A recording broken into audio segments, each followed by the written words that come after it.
அன்பார்ந்தவர்களே,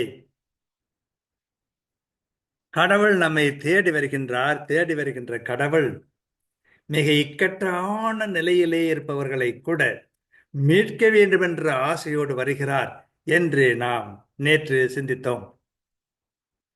இன்று இன்னொரு கோணத்திலே கடவுள் நம்மை தேடி வருவது எதற்காக என்று நாம் பார்க்க போகிறோம். அருள் பெற்ற நங்கையாகிய எலிசபெத் முதியவர் அன்னை மரியாவை சந்திக்கிறார். அப்படி சந்தித்த போது பெருமகிழ்ச்சியோடு அவரை வரவேற்கிறார்.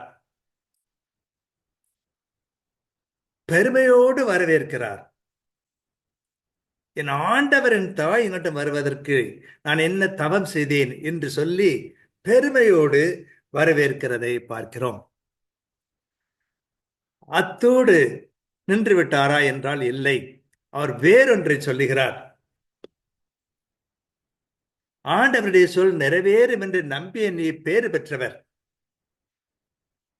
ஆண்டவருடைய வாக்கு நிறைவேறும் என்று நீ நம்புனாய் அல்லவா, நீ பேறு பெற்றவள் என்று அன்னை மரியாவை பார்த்து அந்த முதியவர் எலிசபெத் சொல்லுகிறார். இந்த முதியவருடைய கணவர்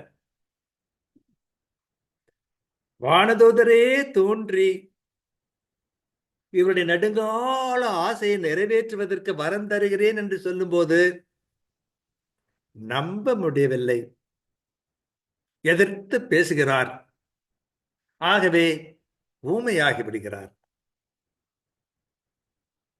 உமக்கு ஒரு மகன் பிறப்பான் என்று சொன்னதை ஏற்றுக்கொள்ள முடியாமல் அது எப்படி என்று குதர்க்கமாக கேட்டு அதன் விளைவாக ஊமையாகி விடுகிறார்.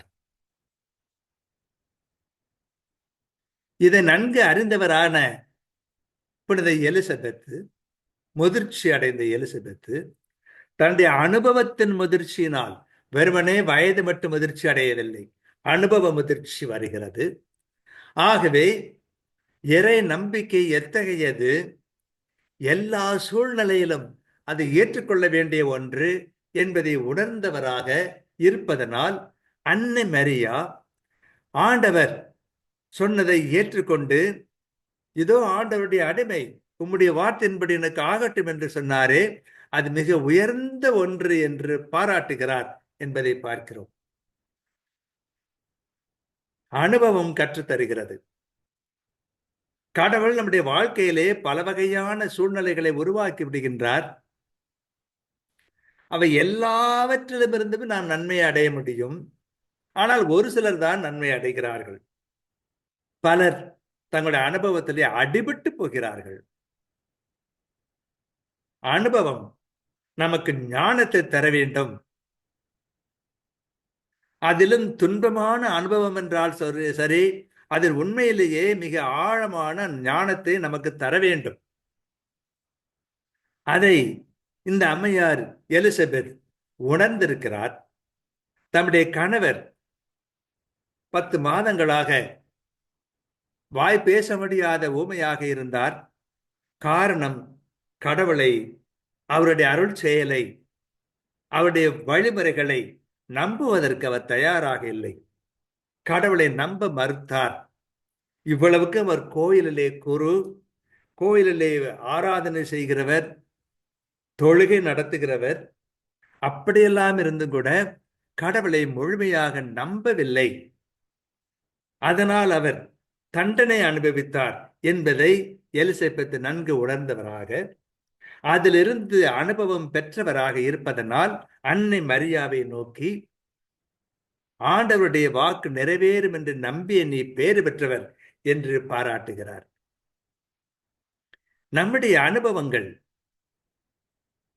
இனிய அனுபவங்கள் இன்னும் அதிகமானவர்களுக்கு இனிமையை உண்டாக்க வேண்டும் என்ற ஒன்றாக மாற வேண்டும். துன்பமான அனுபவங்கள் நம்முடைய துன்பத்திற்கு காரணம் என்ன என்பதை உணர்ந்து அதிலிருந்து விடுபடுவதற்காக நமக்கு வழியை திறந்துவிட வேண்டும். பிறருக்கு வழிகாட்டிகளாக இருப்பதற்கு நமக்கு ஒரு முயற்சி இருக்க வேண்டும். அந்த மாதிரியான சூழல். ஆகவே அனுபவத்திலிருந்து கற்றுக்கொள்வது, அந்த அனுபவத்தின் மூலமாக ஆண்டவர் நம்மிடம் வருகிறார்.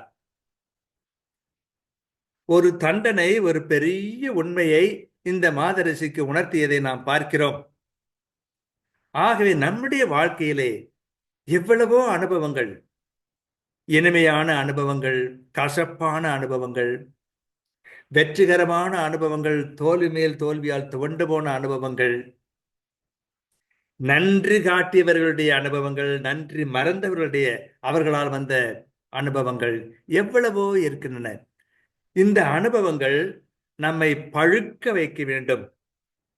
நாம் அருள் கனிந்தவர்களாக மாறுவதற்கு நமக்கு துணை புரிய வேண்டும் என்பதை உணர்த்துவதற்காக கடவுள் வருகின்றார். இந்த மாதரசி மூலமாக, இந்த மூதரசி மூலமாக நமக்கு சொல்லிக் கொடுக்கிறார். அனுபவத்தின் மூலமாக கற்றுக்கொள், அதற்காகத்தான் நான் வந்திருக்கிறேன் என்று காட்டுகிறார். கற்றுக்கொள்வோம், வெற்றி பெறுவோம்.